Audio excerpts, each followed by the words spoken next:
The Portfolio Composer, episode 187. You're listening to the Portfolio Composer podcast with your host and coach, Garrett Hope, where he teaches you what it takes to master the business end of writing music through mindset, marketing, and business skills. Make sure to sign up for the newsletter at theportfoliocomposer.com for exclusive offers, business insights, and information not shared on the podcast. And now, for this episode of the Portfolio Composer.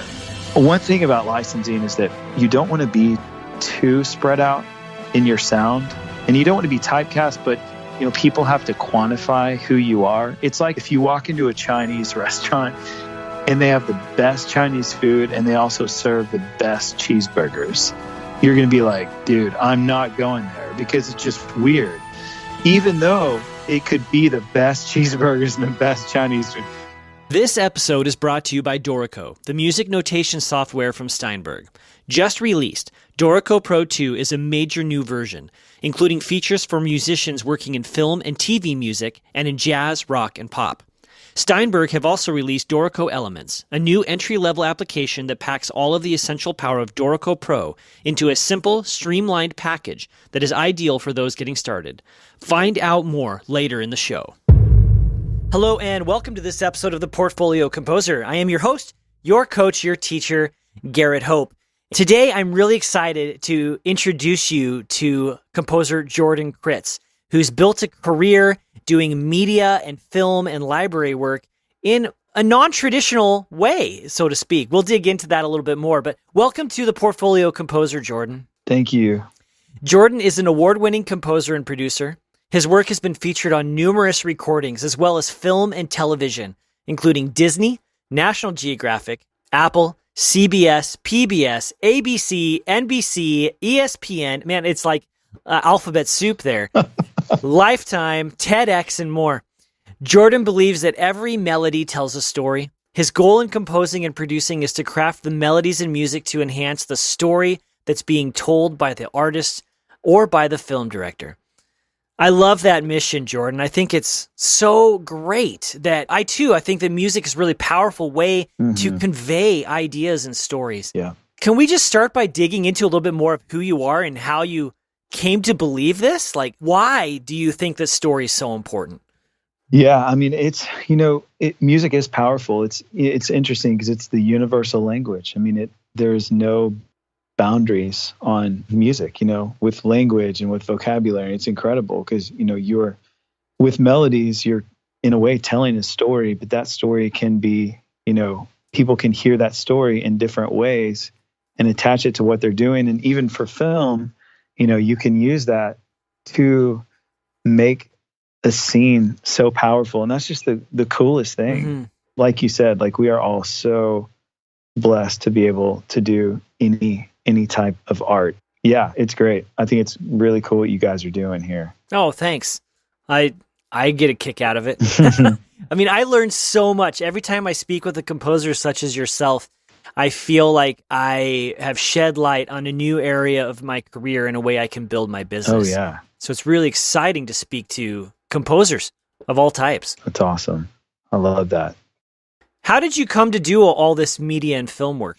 Well, I started out, just being a player. When I was really young, probably about 5 or 6, I sat down at the piano and started playing by ear. And then just kind of, my parents saw that and they were like, hey, we need to cultivate this. And so I started doing classical. And so I did some performance classical, and I didn't stick with it because, as you know, like in more of the classical world, you're kind of playing things exactly how, a composer, how we're interpreting how we think the composer wanted us to play it. Mm-hmm. And so it had almost like too many boundaries for me because I'd started out, playing by ear and creating. And so even though the classical gave me a good foundation with theory and all of that, what always just gave me inspiration was, these films I would watch where these composers would write these melodies for these characters. And man, it was so cool. So I kind of just said, hey, like something for me personally is I never want to really chase what I think I should be doing necessarily. I kind of want to like cross out should, and in a way just say, okay, what inspires me? What makes the hairs on my arms stand up? And I think following that will keep you always, from burnout in these things that we reach where we're like, oh, I'm just trying to chase the radio, or I'm trying to, write a hit song instead of just following what's inspiring and, what you have to say. So I just started doing that and, would start. I'm also a producer also for just like artists and bands. And so I started doing that and I started shadowing guys, really. It's like, okay, that's really the best way I found that I would learn. And so I would shadow mix engineers and kind of the geeky part of everything. And then, I would work under some composers, just find them or just really glean any kind of knowledge I could. And this was even before YouTube, which YouTube has really revolutionized a lot of this because we can learn so much. It's almost like you are really sitting under people with all the classes now on YouTube and the master classes, which are cool. But yeah, so I just really tried to learn as much as I could about, how it worked and just saw how other people did it. And then I just kind of found my own thing. And I worked for a trailer house for a while and, would do some commercials and that like really heavy deadline type stuff. And that was cool. But really, as far as how I've gotten to where I am now, yeah, I just kept working. I would do work for free and then slowly start charging. And I've never really promoted necessarily. I've just kind of, it's always been a word of mouth, with producing and composing. And that's the best kind of advertising. Oh man, I know, honestly. And, I think we're always trying, there is no like, we talk about like success. There really is, people have success in different ways, but there is no like this like thing that you reach, you know what I mean? Because it's always, it's always moving. It's a sliding, scale. It's like a ceiling that rises with every step that we take. And so I think. Well, one of the things that I like to think about doing the podcast is, and this reflects to what you just said about shadowing others, because success leaves clues. And one of the best ways that you can learn what you, there's the word should, what you can do is to imitate those who have gone before and are doing what you want to do, which is what you did, right? And through this podcast, as we talk to people such as yourself and everyone else, I hope at least one person can listen to that and say, oh, I can do that too. Yeah. Or that's the answer to my problem. And there's not one way towards success or one even definition of what success means, but that's one way to get there. Yes, absolutely. Yeah, absolutely. And there are really no excuses in a way to not learn your craft anymore. There are just so many opportunities out there, and sometimes you have to really, really fight for them, but it's worth it if you really want to, just keep going. I learn something every day. I about 30 minutes to an hour of every day, I'll try to learn something new. If that's watching a video or, studying music or even going through a sample library and, finding a new sound or, there's just, I think that's just a kind of a cool way to start out the day. And sometimes that will inspire you, to write an entire song. Yeah. I want to go back to something you'd said a little bit earlier in your story. Yeah. And you used this interesting phrase of not chasing the shoulds. Yeah. I want to dig into that. Yeah. We get a lot of advice, and I'm sure I've said this a lot too, is that you should do this, you should do this, you shouldn't do that. Yeah. What were some of the shoulds that you believed when you started and now you've realized really aren't that important or are maybe wrong? Yeah, I think even if it's not really necessarily wrong, it might have made sense for someone else, but I think it's really easy to just look at how it's done for certain people and you're like, okay, well, I should do that, because, or this person's getting success, or money or fame or whatever, writing these certain songs. So I should write those songs. I think it's just always chasing something that, I don't know, that might just not be you. And the way that I combat that is I'm always trying to ask myself, what do I want to say? What I want to chase inspiration more than looking at how people are doing it. I think it's good to see how people are doing it, but everyone has something to say and everyone has their own path.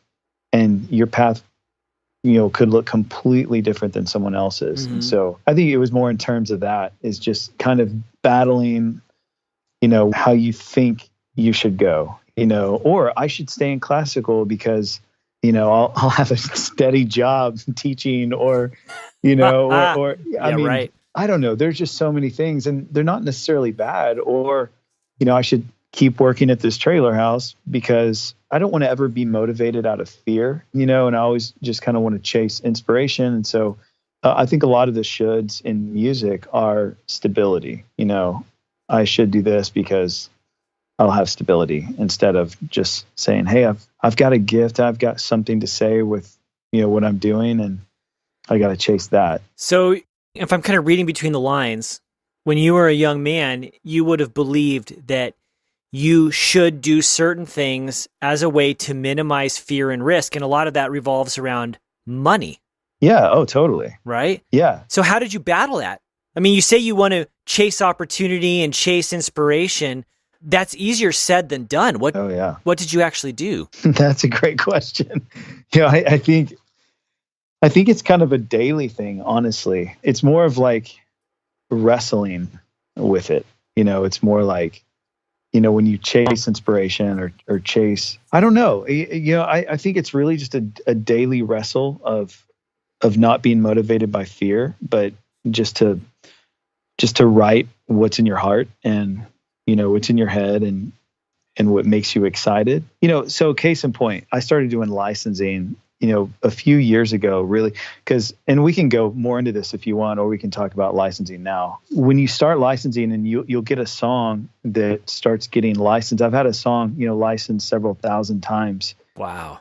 And it's cool. For some reason, it just kind of became this song that worked for a lot of things. But with that, you have this feeling of, oh, I got to just keep replicating that song, and then you start to have this feeling and this pull towards writing just for licensing, and which that's not necessarily all bad. But if you just start doing that, then, it's one of those things where I should do this because it works. But then there's this feeling that you could, start losing your art and what you want to say and the pushing towards new things because you're just trying to write, a song that you think will just be really big and make a lot of money. So it's just kind of a battle always to just really battle for writing what you love. And sometimes it licenses and sometimes it doesn't, but. Yeah, but like you said, if you're always just trying to write the next big hit, you might not be saying the things that you need to say. Exactly. You're not really following the inspiration. No.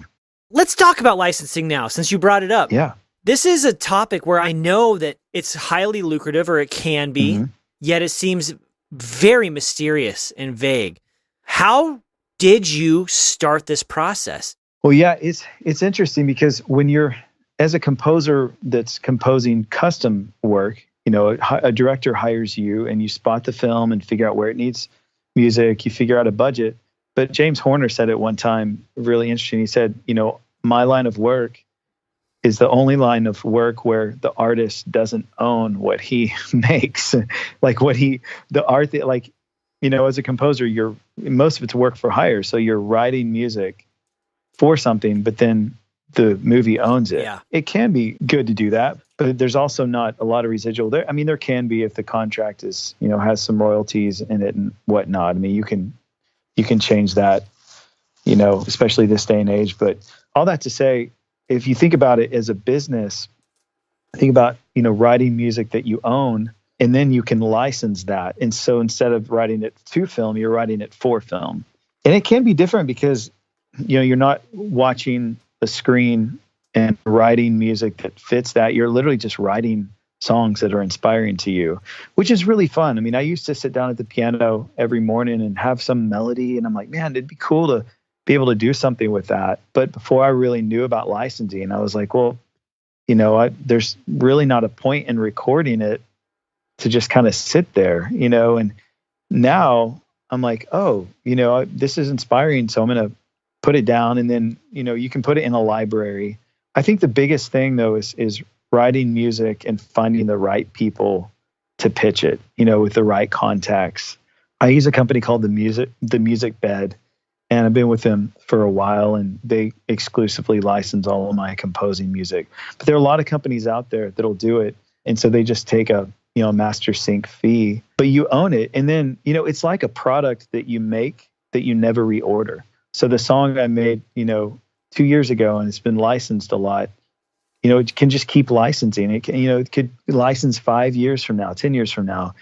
So that's what's so cool about licensing. It's this new kind of, it's not really new, but it's this different model. Instead of, always having to work for the money, you do a lot of work and then, get with the right people, and it can end up, being a really cool residual income type of business.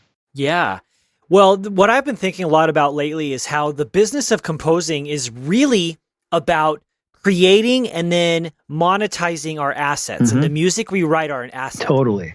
And an asset is something that can be sold or leased, and we can sell copies of it. Like if I write sheet music, I can sell that for forever. Yeah. I can sell copies of the recording, or you can lease it, and that's what licensing is. Yes, completely. It's like a real estate investor who owns a house. It's a property that they can then generate income from. Yeah. And that's exactly what you're doing. Yes, totally. And, I never would have thought that, I think early on, I didn't really put a lot of value to my music or art, really. Because, I think it's just, you write it and you love it. But, if someone offers you like, hey, I'll buy your song for $5,000 or whatever, you're like, sweet, here, because you're like, oh, it's some money. But now I think just being in the licensing world, it's shown me how valuable what we all create is. Yeah. Disney had approached me at one point and said, hey, we don't want to license a song. We want to buy the song for something. And I was like, I'm not going to sell it, because it was a big song. And I would have never done that before. I would have been like, yeah, give me whatever, here. And so I ended up doing a custom thing for them. And it was kind of like the song that they wanted to buy. But yeah, I think... Really? I thought Disney didn't negotiate on that stuff. Well, they did for this. I don't know. Wow. Well, it was a thing where they wanted to buy the song, and I was like, hey, what if I just, custom composed a song for you guys that is that vibe you guys like? And they were like, sure. I think it ended up kind of, being a win-win situation. It was for their conservation documentary. But yeah, it's interesting. I think really in the end, if you really understand the value of the art that we make, in the end, if you own it, I think that's just really awesome. I would have never really thought that, but licensing has changed all of that for me. Like you said, we're owning what we're creating and then just leasing it. And so now with certain custom scores, if people ask me to do them, a lot of times now the budgets are pretty low unless it's like a blockbuster, which I don't get those. Only like Hans Zimmer or whoever gets those. But, so what you can do is I'll negotiate, if they have a low budget, but I really love the story in the film, I'll say, hey, I'll write this for the film. You guys can use it exclusively, but I can also have the rights to the masters and license them myself. So it's really cool. There's so many ways now that you can make it different than it was, and really own your product and have it be a win-win situation. Right. That's what I've been doing with the films I've been writing lately, where I own everything. And basically the fee they pay me is a licensing fee, a one-time fee, so they can keep their budget low, but then I can just keep working the music. And I'm going to make some numbers up here. But you gave the example of someone offering to buy your song for $5,000, which probably is not unreasonable. Yeah. But you might be able to license that song for 10% of that or more. Right. Everything's negotiable. Let's make this up. Let's say you're licensing it for $500. Right. But you license it 1,000 times. Right. And now that piece is worth a whole heck of a lot more than $5,000.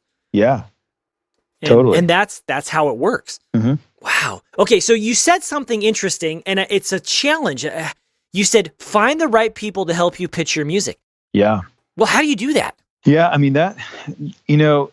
it's interesting. Like, Music Bed were actually some of my friends that started, I don't know if you've ever heard of them, but they're some really good guys from Texas, where I'm from, and they started this business. And I was one of the first artists on the site, but I was a singer-songwriter at the time. I wasn't focusing on composing. And they're a good one, but they, people submit to them. And if their stuff is, fits what they're looking for a specific thing, then they'll, sign it on. But there are a lot of companies now that will do that. Boutique companies or, like more full on library type. But I think you want to make sure to get in a more curated library, and you want to find people that will champion your songs, people that think that, hey, I want to make $1 million off of you. Those are the kind of people you want, because, if they are that motivated by your stuff, then, you're going to do even better. I mean, what I used to do before even MusicBed is I would just, find out who licenses songs. I would hear a song on TV or somewhere, and I would just look up who was the licensing agent, and I would just literally get a hold of them, say, hey, I'm going to send you some stuff. And I got early on, some people said, hey, it's not what I'm looking for. And some people were like, oh yeah, and some things worked and some things didn't. And, but with MusicBed, things have really, done well. And it took a couple of years to kind of build it up, but, that's kind of where I've landed for my licensing. But, there are different companies that kind of have their lanes as well. MusicBed started out doing more micro licensing. So it was like your guys who are like just traveling and want to do like a cool little YouTube or Vimeo video on different countries, or your wedding videos or any of that. And then it grew into being micro and macro. But then there are some companies that just focus on like ads. I'm going to try to get your songs in ads. And then there are companies that just focus on trailers. So yeah, it's kind of interesting. You just have to kind of find what, your kind of your sound and what you love. And, and I have different projects and different people kind of pitching those as well. And so I think you just have to find the right people to pitch, the sound that you have. And it can take a while, but you can do it. Does it matter? I mean, like, should a composer research these companies to figure out, like, especially the boutique ones, what that lane is? Yeah. Because you wouldn't want to pitch to a trailer house something that's more appropriate for corporate videos or something, right? Oh, totally. Yes, absolutely. Yeah, I think doing all that research is great. I mean, you have a product and you're like, how do I get this in the best hands possible, to give it life, to kind of get it out there. And, on the other side too, is something that I've been recently doing is I just had all my music in the licensing world, and now I'm starting to release it on Spotify and, different avenues just for enjoyment. Which has been really cool to kind of see that grow kind of as like an artist, and I eventually would love to kind of keep that growing and then play some live shows with some string players and whatnot. But, that's a whole nother avenue now that, streaming and that we can, go for. Right. This episode is sponsored by Dorico, the future of scoring. And we want to feature real Dorico users so you can know that real composers out in the world today are using Dorico to make their careers happen. My name is Joel LaViolette. I'm a musician. I have several bands. We travel internationally. I also teach traditional Zimbabwean music. I think the obstacle that prevented me from jumping to Dorico right away was just that it's so new. I really wanted to watch it and see what features existed. I love just how clean and clear the output is. I do most of my composing in Cubase, but the notation aspect of Cubase isn't as pretty or as immediate as it is in Dorico. For me, working within Cubase and then being able to export the XML and drop that right into Dorico is just awesome. Just instantly have something that looks great, that my musicians can read easily. I'm not having to spend hours and hours having to edit the notation to make it convey what I'm trying to say. I don't know if this is a benefit or a feature, but I just think this is so cool. Something that's really awesome is a lot of times I'll write parts within Cubase that are pretty complex, and then I can bring that into Dorico, and then depending on the level of my students, I can really easily just highlight several measures and then simplify the rhythmic structure of it. And Dorico's really smart with how it handles that.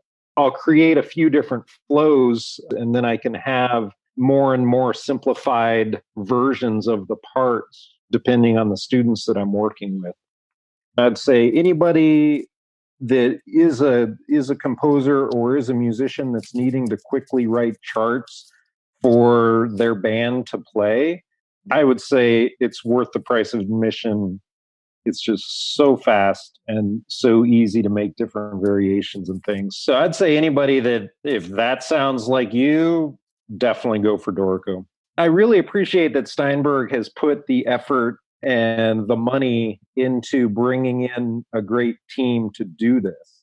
It's really great to just see that there's a fresh approach and that those people on that team are being supported. And if you go to the forums there on Steinberg, you see it's really active, and you see that the developers are actually right there answering questions and, helping guys and ladies like me out who, might not even be coming into this from the engraving world. So it's great. I'm really happy that they're doing it. I've been doing some coaching work with a composer who has done some library work. And he, at the early part of his career, fell into a library situation where it ended up being really abusive and negative.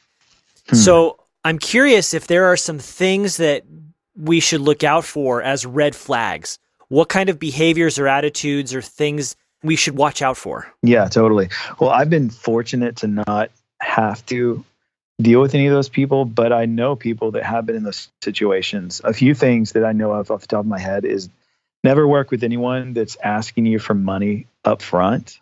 It can work, but my thing is always work with people who just have this incentive to they love it so much that they're like, hey, I'm taking this on and, we're going to make some money. And you just have to make sure, you don't give away any of your rights. I mean, there are situations like publishing companies that are like, hey, we'll get you in these rooms. And then you give up co-pub or full pub or, whatever you want, but it has to make sense. Whatever you give up, you have to be getting something back that really makes sense. But just really reading through contracts and finding people that just really, truly love the stuff.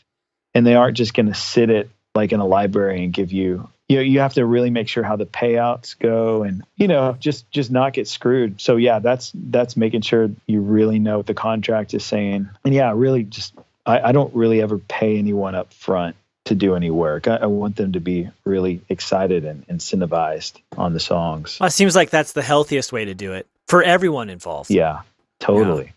Really interesting. We're talking about Disney. And I just had an interesting observation. Last month, we were down in Orlando to go to Universal Studios, and we were at Disneyland, Walt Disney World. And I got to tell you, John Williams' music was literally everywhere. Because we're at Universal to go to Harry Potter World, right? So his Harry Potter scores, and it's his, not the other composers, are on continuous loop. And the place opens at 9 a.m. and closes at 9 p.m. for 12 hours, right? And then from there, same theme park, we cross a bridge and now we're in Jurassic Park land. Well, whose scores are on continuous loop? John Williams. Then we go down to Disneyland, right? Walt Disney World, and Star Wars music everywhere. Now, here's a guy who would have signed away the publishing because it was work for hire. Yet he still kept his author credit. Cool.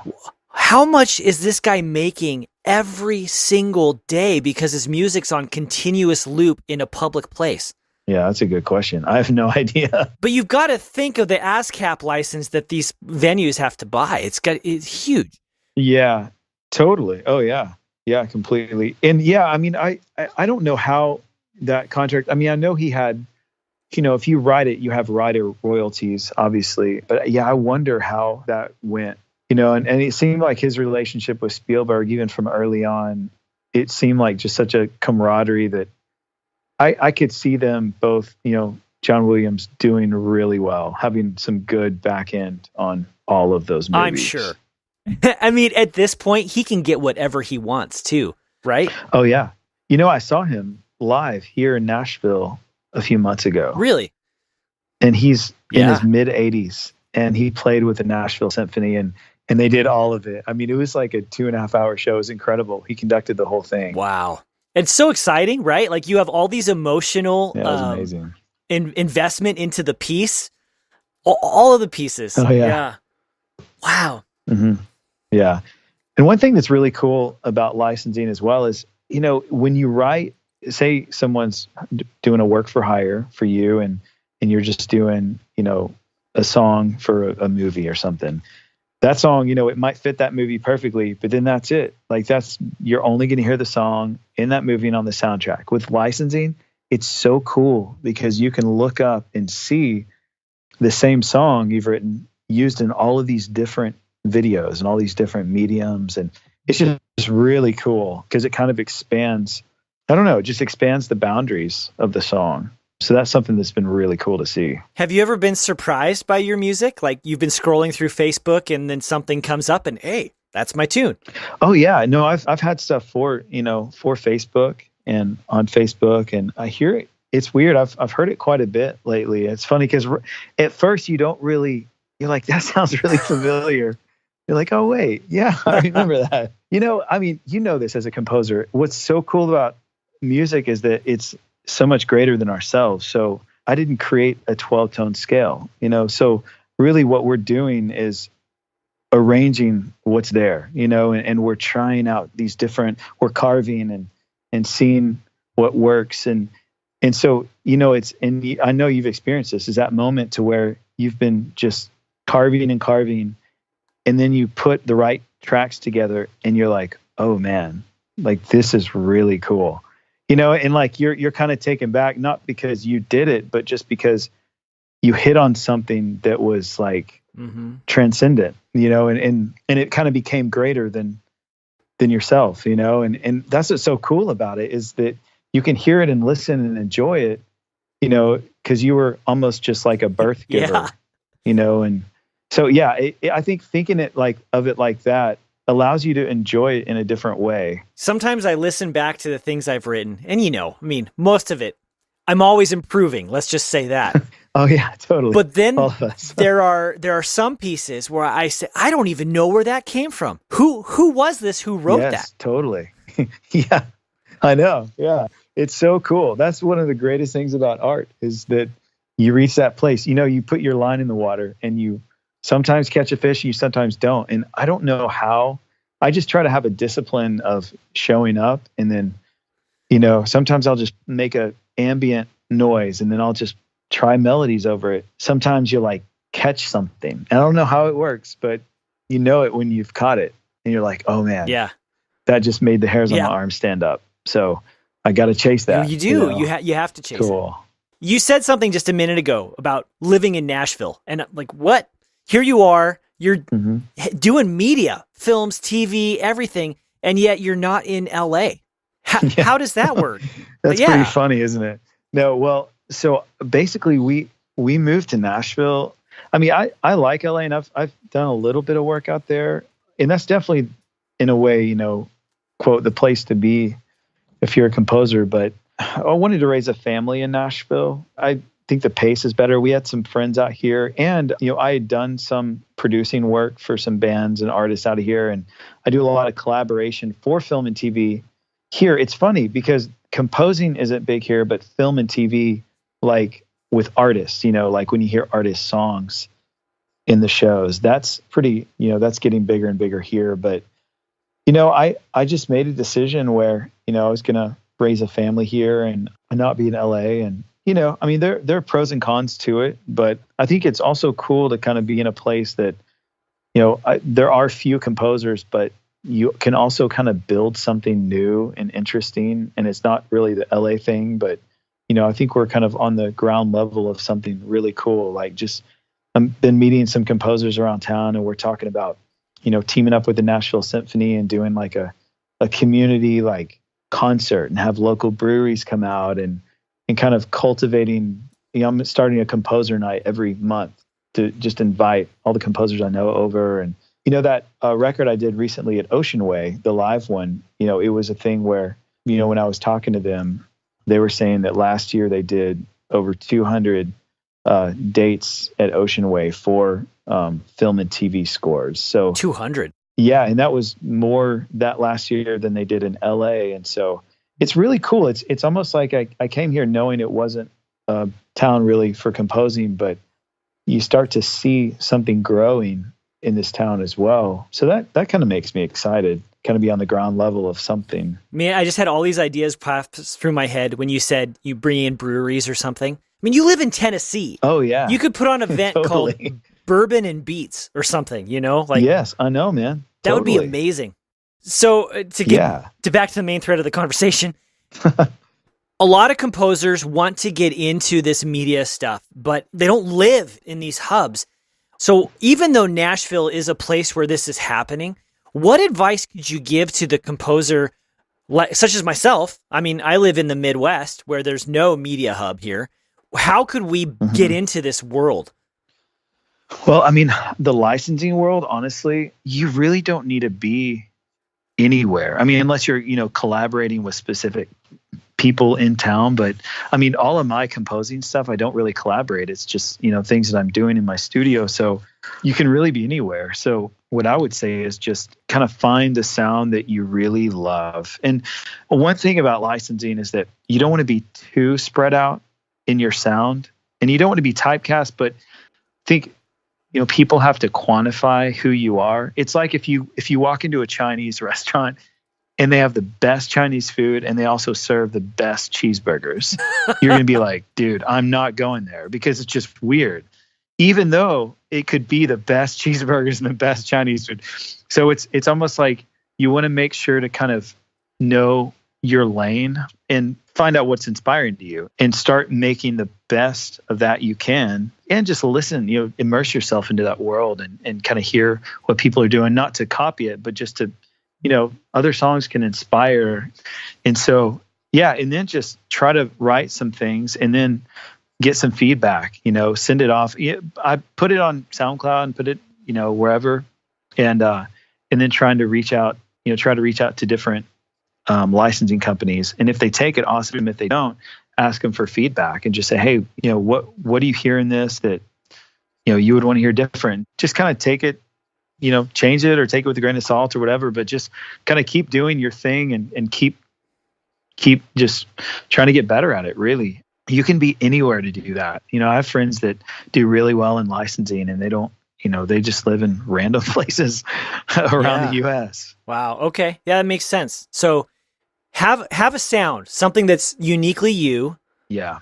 Research these library companies and go out and make the music, really, is what you were saying. Yes, totally. Yeah. And, you can even get a hold of people on Instagram, or these, there are certain events as well. Like there's one in Venice Beach or in Ventura called, I can't remember what it's called, but it's this, it was like the Durango Film and TV Music Fest or whatever. And you can just go. I mean, I think you pay a little bit, and then you just go and hang out with music supervisors for a couple of days. And so I think those things can be good too, is just making relationships or even just an introduction, and then they'll give you, their card, and then, you'll have an end to email them. And so I think there are a lot of ways. I've hit up people literally on Instagram, like personal message, I mean, there are a lot of ways now that you can get a hold of people, which is cool. And it's really cool now. I think where we are in music, it's changed so much, and it's kind of like the Wild West. But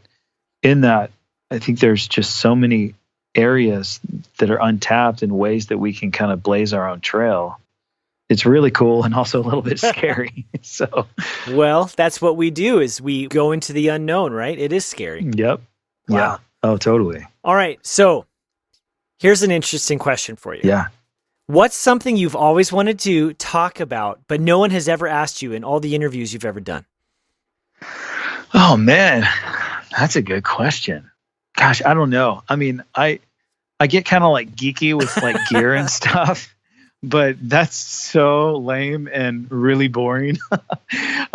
So yeah, I don't know. I mean, well, okay, let me change the question on you. And this is a question I'm going to steal from Tim Ferriss. Oh, cool. Did you know Tim Ferriss? Oh yeah, Tim's awesome. I don't know him personally, but yeah, he's great. You know of him, like 4-Hour Work Week. Yeah. Amazing. Oh yeah. Well, one of the questions he asked on his podcast in his kind of lightning round is, what $100 purchase have you made in the last year that's been a good purchase, right? What's the best tool, equipment, studio gear you've bought that cost $100 or less? Okay, the secret weapon of cello cinesamples have like killed the legato. Like they've nailed it with cello, with a Tina Gao cello. That is like, it's like you can get just the legato cello for like $70. And it is literally the best cello you'll ever hear sampled. Yeah, it's like the secret weapon. So that's really cool. That's probably it. Like, and she has another big thing, but and also with samples too, sometimes when you're trying to spend, trying to make it right, spending, an hour or two, you could have just hired a real player to come in for 30 minutes and, because time is money, and they could have paid them $50 or $100 and you could have had the real thing. So I don't know. I also am an advocate for that as well. But a real player is always going to sound better. Oh yeah, man. Totally. And, a lot of what I'm sure you guys are all doing as well is just, for the lead lines and these things that need to be intricate and the legato has to be right. You hire, a few players for that, and then you can always supplement with samples underneath it. It's always a good way to go, especially for, things with limited budgets. Well, it's a great way to do it. Yep. Oh, yeah. Jordan, this has been a really cool conversation. I've enjoyed it a lot. And thank you for talking to me about licensing and helping me understand more of how to do it. Because I'm super inspired to do this. But honestly, I'm a little bit afraid to send my tracks out because I've received some negative feedback about some of the tracks in the past. And you're just like, it shuts you down. Oh, I know. Yeah. So I'm encouraged to do it again. Yeah. But how do you deal with that? When someone's like, this just isn't up to our standards. Well, art is subjective too. So there's always going to be people that are like, yeah, this sucks, or I don't like this, that's the big fear. I think that fear of rejection keeps most people from ever putting anything out. And that one thing, if you put something out, you're already like winning over probably like 80, 90% of people because you're just getting it out there and you're like making yourself vulnerable. You're taking a step of faith. And I think for anything truly good to happen, there has to be an element of that, of getting out of your comfort zone to truly like grow. So, if someone's like, hey, I don't like this and here's why, and you love it, as long as you write things that you love, you have to get to a point where it's like some people aren't going to like this and some will. And then if people give you some feedback, you can decide if that's something that is helpful to you, or like if someone says it's not up to our standards, I'll say why, and then they could say, oh, the mixing isn't great, and then I'm like, okay, send me something that you think is great, and there's always ways I think to grow, and then if people just don't like it for whatever reason, then that's fine too. It used to really bother me. I used to like just think about that over and over again, but I think kind of getting to a point where you have something to say and you're saying it and you like what you're doing, then it kind of helps. Well, thanks for the encouragement. I got to do it because it's a great way to create that passive income. Yes, totally. Well, thank you so much for your time, Jordan. I really appreciate it. It's been great speaking with you. All right, man. You too. This episode is brought to you by Dorico, the music notation software from Steinberg. The brand new Dorico Pro 2 introduces best-in-class support for composing to picture. Using the same powerful new video engine found in Cubase and Nuendo, attach a video to your project. Play it back via the dedicated video window and see thumbnails in play mode. Add markers at crucial points in the action and display them in the score. Use the new tempo automation controls in play mode to line markers up with beats, or find a tempo for the whole cue. New tools in play mode allow you to edit the tempo and dynamics of your music graphically, applying default curves to provide more nuance to gradual tempo and dynamic changes. Add lanes for MIDI controllers and draw data to bring your music to life. With Dorico 2's new automation tools, you can add realism and nuance to the virtual performance of your music, taking it one step closer to the stage or concert hall without leaving your music notation software. And that's only the beginning. Check out the brand new Dorico website at dorico.com/TPC to find out more.